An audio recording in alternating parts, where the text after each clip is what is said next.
vai falar de coluna.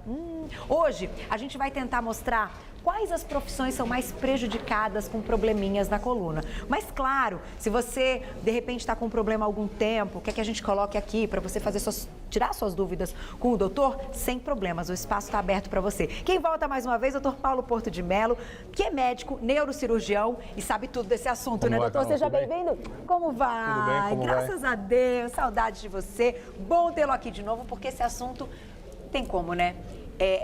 A gente fala e sempre aparecem dúvidas, porque no final, eu acho que ao longo da vida, poucas são as pessoas que nunca tiveram uma dor de coluna. Tô certa? Está absolutamente correto. Em algum Carol. momento, alguém Vai ter. a dor de coluna. Por que isso acontece, doutor? Por que Porque a coluna parece tão frágil assim? É porque a nossa vida cotidiana hoje, ela impõe algumas sobrecargas à coluna que os nossos antepassados não tinham, por exemplo. Além disso, hoje nós temos um carro com direção hidráulica, nós temos elevador para cá, para lá, então a gente acaba sendo mais sedentário.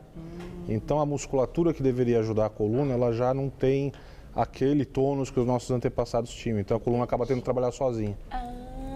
Olha só, eu acho que isso, você citou esse caso, né, quando a gente está falando de coluna, mas acontece para muita coisa, né? Sim, sem dúvida. Controle remoto e tudo mais que a gente tem à mão e faz com que a nossa vida fique mais sedentária. Certamente. Mas hoje a gente vai falar um pouquinho das profissões que são mais prejudicadas, né? Hoje, assim, pela sua experiência, o que você tem notado? Quais são aí os profissionais que acabam sofrendo mais com essas dores na coluna? Carol, a gente tem aquela coisa de conhecimento popular, que são as profissões com trabalho mais braçal. Então, indivíduo que trabalha na construção civil, indivíduo que tem uma sobrecarga muito grande da coluna de peso, essas coisas. Mas existem outras profissões que ninguém desconfia. Por exemplo, piloto de helicóptero. Piloto de helicóptero? Sério? Por quê? Por quê? Porque o indivíduo ele fica sentado, geralmente ele tem que ir com a mão para um lado, com o pé para o outro, e ele fica sentado num negócio que fica vibrando o tempo inteiro. Então ele fica torcido em cima de uma base que fica vibrando, isso é uma coisa terrível. Olha só. Né? Então um estímulo de baixa intensidade, mais frequente, que acaba produzindo a degeneração, a doença degenerativa da coluna mais frequente. Olha que interessante. Isso em pessoas jovens até. Jovens, sem dúvida. E de helicóptero, Isso, especificamente. Exatamente. E uma coisa interessante, até que estava comentando com os meninos quando a gente começou o programa. Os câmeras sofrem muito, né? Porque, tudo bem, quando a câmera está no tripé, até eles não têm aí esse problema do apoio. Mas, como grandes câmeras e fantásticos que eles são, eles querem fazer takes, às vezes, que eles colocam a câmera aqui. E isso também detona, né, doutor? E é sempre de um lado, né? Porque eles têm aí a segurança de estar com a câmera sempre do mesmo lado. O que eu acho que a gente tem que tentar entender, né, para o nosso telespectador, é que a coluna ela é um eixo. Então, ela fica no centro da região dorsal nossa, do corpo. E como tal eixo, ela acaba provendo a sustentação do organismo inteiro. Então, qualquer sobrecarga que a gente coloque, ainda que de forma, tente se colocar de uma forma equilibrada, é uma sobrecarga. Então, antes de se colocar uma sobrecarga, o ideal seria fortalecer a musculatura para aguentar aquela sobrecarga. Tá. Que a gente acaba, por exemplo, os câmeras aqui não tem tempo para fazer isso. Então, isso acaba sobrecarregando. E eles ainda têm um agravante, que esse estímulo, essa sobrecarga, ele é assimétrico, ele está de um lado. E não em ambos os lados. Piora ainda? Piora, com certeza. Tá. De repente, se eles conseguissem dividir, seria menos pior? Seria menos pior, vamos dizer que seria menos pior, mas ruim. continua aí um estímulo ruim. O que faz, doutor, essa coluna ficar desalinhada e isso provoca dores? É sempre o fato de ter um peso envolvido? Não necessariamente, Carol. Você, por exemplo, hoje mudou a sua postura. Mudei? Mudou. Você está com um salto alto. Ah, sim. Só colocar o salto já mudou tudo. Você não está carregando peso. Mas o fato de você estar colocando um salto alto, você aumenta a curvatura da sua coluna lombar. Como, por exemplo... esse ainda é um salto melhorzinho, nós vamos falar sobre ele. O meu é gigante, pode mostrar, meninos, olha só o tamanho. Olha isso. Então, já o que acontece? Né, doutor? O que acontece? Quando, isso aqui, vamos supor que seja a curvatura normal da sua coluna. Tá. Quando você coloca o salto, seu pé está aqui embaixo, você está empurrando isso aqui para cima. Então, a sua coluna, necessariamente, ela passa a assumir essa postura aqui. Então, você vê que a gente muda completamente a posição anatômica da coluna. Entendi. Simplesmente usando um salto. Terrível, certo? né? Então isso tem consequências, porque você não usa o salto só agora. Tem gente que fica de salto o dia inteiro, tem gente que vai à noite em eventos, tem gente que só usa salto. Então isso acaba levando a adaptações do organismo. Entendi. A musculatura se adapta àquela nova configuração. Tá. E aí, às vezes, a pessoa, quando não usa o salto, sente dor. Sente dor porque Está o corpo... habituada àquela situação. Entendi. Para ficar confortável, o organismo fez toda uma mudança. Né? Entendi. Olha que interessante. Exatamente. Só que isso tem um preço a ser pago, né? Assim, a musculatura se adapta, o ligamento se adapta, mas o osso ele vai acabar sofrendo com isso. Por exemplo, quem trabalha lá no escritório, dia inteiro na frente do computador, é trágico também para a coluna? É muito ruim, Carol, porque a posição sentada ela é pior do que em pé. Ah, é? Porque quando a gente está em pé, o eixo de força ele acaba se distribuindo pelo quadril. Quando a gente está sentado, o quadril está apoiado, o eixo de força fica só na coluna. Entendi. Então, para esses profissionais, a dica é levantar de quando em quando, dar uma volta, dar uma alongada, né? Para não ficar longos períodos na mesma posição, como você bem falou. E, além disso, procurar ter uma cadeira ergonomicamente adequada, que promova um apoio adequado da coluna. Entendi. Então a gente tem que, de repente, levantar um pouquinho a altura dessa cadeira, tem que pensar em tudo isso. Ajustar a região lombar, se está bem encaixadinha na cadeira. Tá. Então, uma série de coisas que vão promover uma saúde aí a longo prazo. Gente, isso é importantíssimo, hein? Tem muita gente que trabalha o dia todo sentado. Maioria, né? Se a gente for falar aí das pessoas que estão no escritório e tudo mais. Vamos colocar uma perguntinha na tela do Twitter para tirar dúvidas com o doutor? Olha lá, vamos ver de quem que é. É da Rosana Galdino. Aí, ela é alguma coisa do Galdino? Beijo pra você, Rosana. Tenho hérnia de disco há 1 ano e passei a ter câimbras noturnas na perna esquerda. O que fazer para amenizar? Meu Deus, cãibra é um negócio... Ai, meu Deus. Faz tempo que eu não tenho, mas eu lembro que na gravidez eu dava uns pulos da cama de madrugada. Gente, fico até arrepiada. Cãibra é um negócio sério. Por que a gente tem cãibra, doutor? Tem várias situações que podem promover a cãibra. No caso da gestação, como você teve, provavelmente alguma deficiênciazinha de potássio. Isso aí atrapalha a contração muscular e acaba promovendo um ambiente propício para ter cãibra. Tá. No caso da nossa telespectadora da Rosana, provavelmente o que está acontecendo é uma compressão do nervinho que vai para a perna. Então, quando o nervo está apertado, ele passa a não funcionar muito legal. Tá. E aí também cria esse ambiente propício. Então, Rosana, só para te fazer entender o que é hérnia de disco. O que está acontecendo? Isso aqui é um disco normal, né? Tá vendo? Esse branquinho aqui é o disco intervertebral que fica entre uma vértebra e a outra vértebra. Tá. Aqui a gente tem uma representação esquemática de uma hérnia de disco. Tá vendo esse vermelhinho aqui, ó? É o disco que saiu do lugar, vê que não tá branquinho aqui, ele saiu do lugar, ele vai para onde? Ele vai para cima desse amarelinho aqui, ó, que é o nervo. Entendi. E esse nervo aqui ele vai para a perna. Então, se você tem essa compressão no nervo, acaba que o funcionamento dele não é adequado. Entendi. E aí cria-se um ambiente propício para isso. O que eu recomendo para a nossa telespectadora é que ela procure realmente um apoio médico que já deve acompanhá-la para ver o que está acontecendo, atualizar um exame, fazer uma nova ressonância e ver como é que é a melhor forma de lidar com isso. Hoje em dia não há por que sofrer. Tem, normalmente cirúrgico o caso da hérnia? Não necessariamente, Carol. Mais de 90% das hérnias de disco tem um tratamento conservador apenas. Né? E o que é isso? É fisioterapia, é medicamento, é acupuntura, enfim, medidas de apoio. Mesmo que a gente passe por tratamentos cirúrgicos, existem tratamentos cirúrgicos que podem ser feitos com anestesia local. A alta é no mesmo dia, a gente coloca uma câmerazinha lá e tira esse pedacinho que herniou. Entendi. Até procedimentos onde a doença é mais grave, que a gente tem que fazer uma anestesia geral e uma cirurgia maior. Então, possivelmente, ela está sentindo essas câimbras porque esse nervo aí não está legal. Grande chance. Está sendo aí, está encostando no nervo e está sendo prejudicando. comprimido. Só que tem alguma coisa que ela possa fazer na hora da cãibra? Porque a cãibra... Rosana, eu sei que você está passando, é um negócio complicadíssimo. Agora, engraçado, né? Me veio uma coisa na cabeça. Eu nunca ouvi homem falar de cãibra.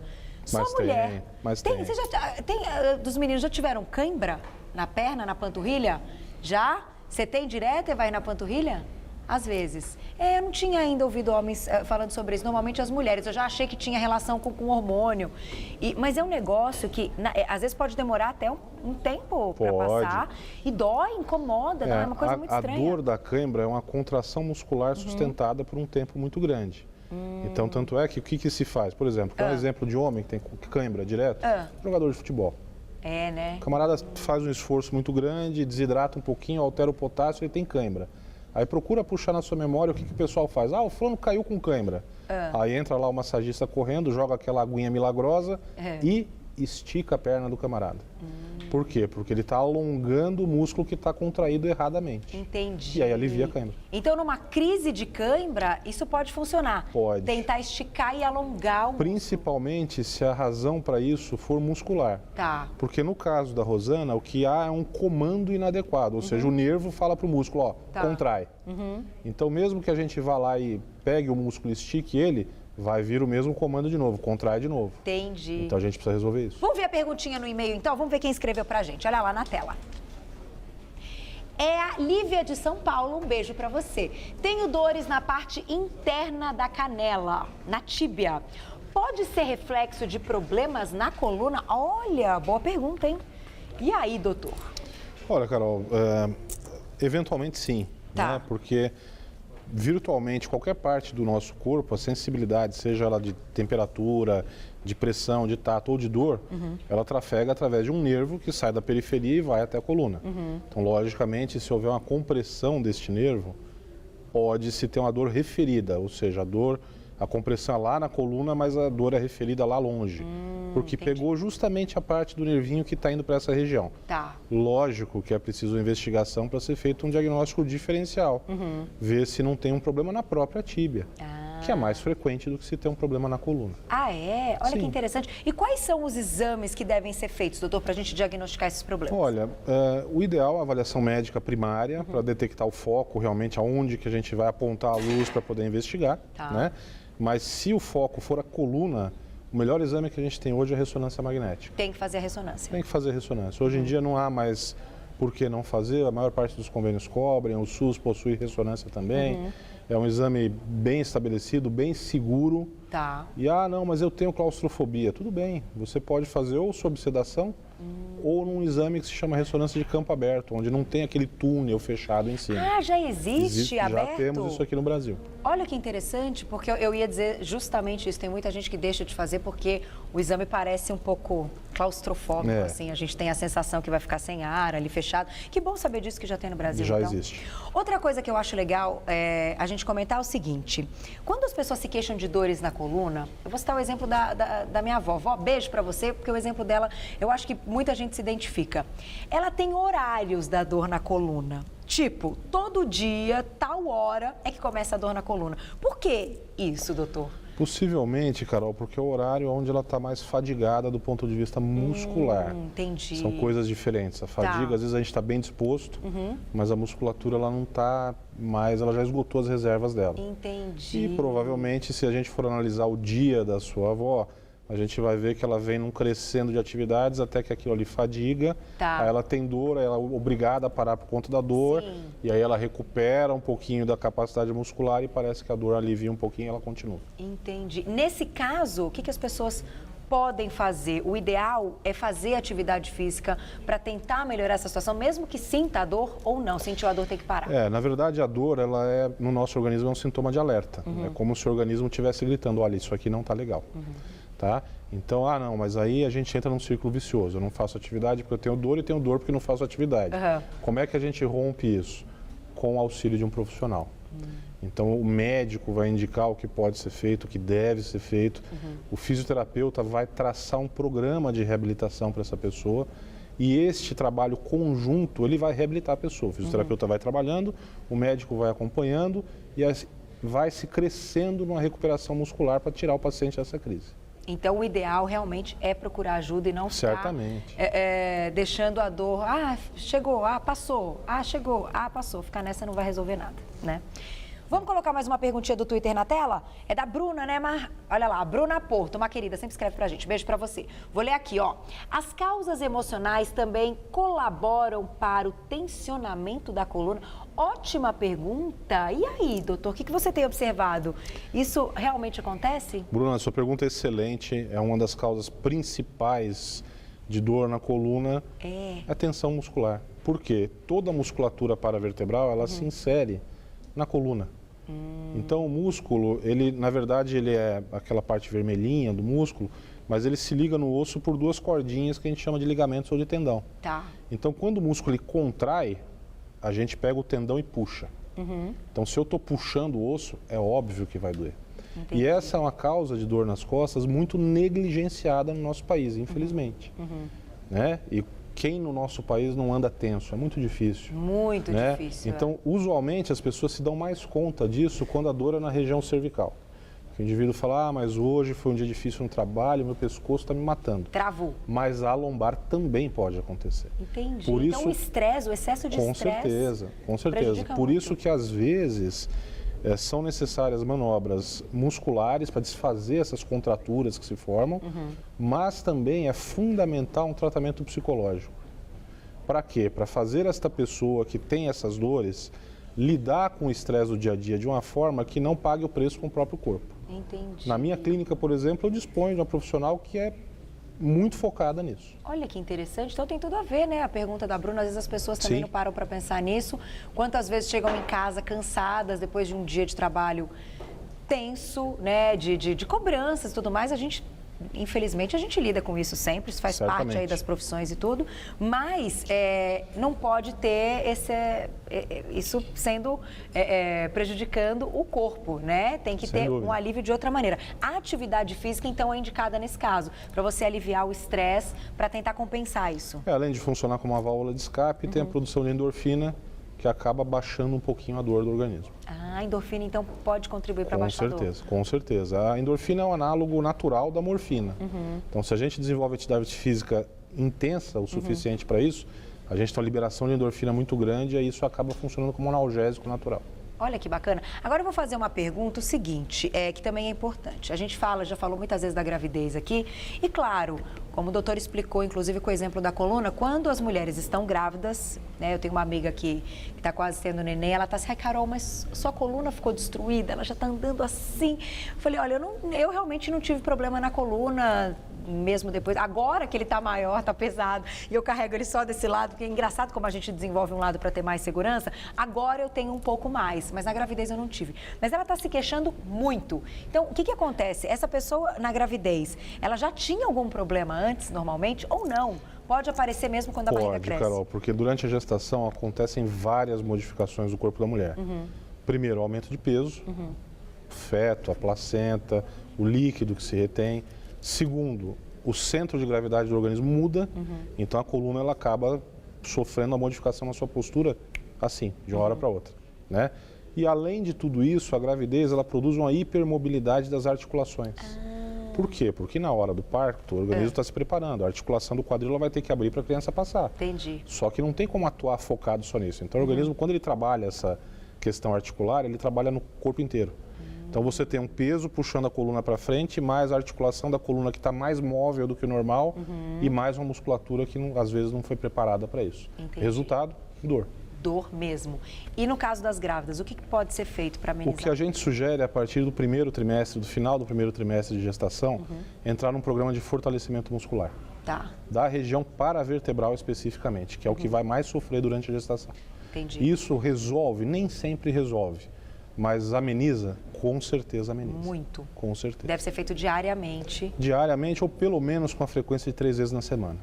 E que profissional que pode? É preparador físico, fisioterapeuta? Pode ser o fisioterapeuta, né? Pode ser pode ir para um pilates, pode ir para uma academia com um acompanhamento de um profissional Tá. que tem experiência em lidar com gestante, né? Isso Porque também é são importante. exercícios diferentes que têm que ser feitos, um acompanhamento mais próximo.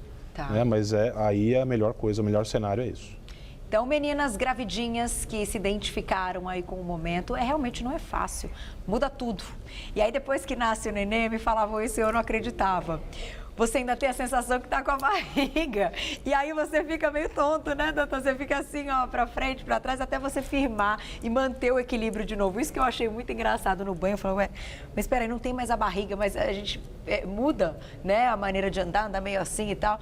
E parece que, mesmo depois de nascer, você ainda tem a barriga. É uma coisa impressionante. Quero Eu te sei bem agradecer. disso. Não é? A minha esposa acabou de dar luz, então... Jura? Parabéns! Obrigado. Que bacana! Muito Quanto obrigado. tempo? Estamos com 50 dias de vida hoje. Ai, que lindo! Como chama? Chama Ana Carolina. Ai, minha minha xará. Ai, gente, ficou arrepiada, eu amo o nenê. Ana Carol, um beijo pra você, muita saúde, seja bem-vinda, uma vida linda. Ai, que coisa maravilhosa. E um beijo pra sua esposa. Como é a sua esposa? Josiane. Josiane, beijo pra você também. Eu não sabia que doutor agora é papai. Super bacana, parabéns. Obrigado, E um momento obrigado, único da vida, né? Fantástico. Fantástico. Já não tá dormindo mais à noite, Faz né, parte. doutor? Faz parte. É verdade. Quero agradecer mais uma vez doutor Paulo Porto de Mello, que é médico neurocirurgião, que sabe absolutamente tudo do assunto. Gente, ele é craque, mas craque mesmo.